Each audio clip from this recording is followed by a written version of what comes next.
Thank you, Mr. Chairman. Mr. Zuckerberg, welcome. Thank you for being here. Mr. Zuckerberg, does Facebook consider itself a neutral public forum? Senator, we consider ourselves to be a platform for all ideas. Let me ask the question again. Does Facebook consider itself to be a neutral public forum? And representatives of your company have given conflicting answers on this. Are you a First Amendment speaker expressing your views, or are you a neutral public forum allowing everyone to speak? Senator, here's how we think about this. I don't believe that there is certain content that clearly we do not allow, right? Hate speech, terrorist content, nudity, anything that makes people feel unsafe in the community. From that perspective, that's why we generally try to refer to what we do as a platform for all ideas. Let me try, just because the time is constrained. It's just a simple question. The predicate for Section 230 immunity under the CDA is that you are a neutral public forum. Do you consider yourself a neutral public forum, or are you engaged in political speech, which is your right under the First Amendment?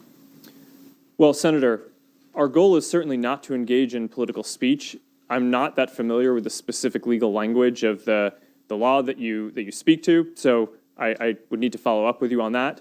I'm just trying to lay out how broadly I think about this. Well, Mr. Zuckerberg, I will say there are a great many Americans who I think are deeply concerned that Facebook and other tech companies are engaged in a pervasive pattern of bias and political censorship. There have been numerous instances with Facebook. In May of 2016, Gizmodo reported that Facebook had purposely and routinely suppressed conservative stories from trending news, including stories about CPAC, including stories about Mitt Romney, including stories about the Lois Lerner IRS scandal, including stories about Glenn Beck. In addition to that, Facebook has initially shut down the Chick-fil-A Appreciation Day page, has blocked a post of a Fox News reporter, has blocked over 24 Catholic pages, and most recently blocked Trump supporters Diamond and Silk's page with 1.2 million Facebook followers after determining their content and brand were, quote, unsafe to the community.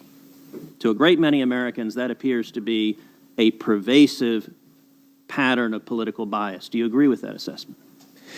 Senator, let me say a few things about this. First, I understand where that concern is coming from because Facebook and the tech industry are located in Silicon Valley, which is an extremely left-leaning place. And this is actually a concern that I have and that I try to root out in the company, is making sure that we don't have any bias in the work that we do. And I think it is a fair concern that that people would at least wonder about. Let me ask this question. Are you aware of any ad or page that has been taken down from Planned Parenthood? Senator, I'm not, but let me just... How about MoveOn.org?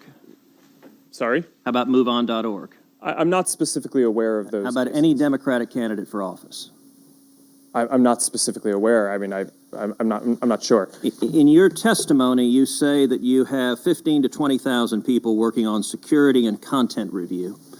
Do you know the political orientation of those 15 to 20,000 people engaged in content review? No, Senator. We do not generally ask people about their political orientation when they're joining the company. So as CEO, have you ever made hiring or firing decisions based on political positions or what candidates they supported? No. Why was Palmer Luckey fired? That is a specific personnel matter that seems like it would be inappropriate to speak to here. You just made a specific representation that you didn't make decisions based on political views. Well, is that accurate? I can commit that it was not because of a political view. Do you know of those 15 to 20,000 people engaged in content review, how many, if any, have ever supported financially a Republican candidate for office? Senator, I do not know that. Your testimony says it is not enough that we just connect people. We have to make sure those connections are positive. It says we have to make sure people aren't using their voice to hurt people or spread misinformation. We have a responsibility not just to build tools, to make sure those tools are used for good. Mr. Zuckerberg, do you feel it's your responsibility to assess users, whether they are good and positive connections or ones that those 15 to 20,000 people deem unacceptable or deplorable? Senator, you're asking about me personally? Facebook. Senator, I think that there are a number of things that we would all agree are clearly bad.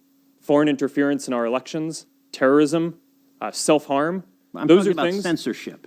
Well, I think that you would probably agree that we should remove terrorist propaganda from the service. So that I agree. I think is clearly bad activity that we want to get down, and we're generally proud of how well we do at that. Now, what I can say, and I do want to get this in before the end here, is that I'm very committed to making sure that Facebook is a platform for all ideas. That is a very important founding principle of what we do. We're proud of the discourse and the different ideas that people can share on the service. And that is something that, as long as I'm running the company, I'm going to be committed to making sure is the case. Thank you. Thank you, Senator Cruz. Do you want to break now?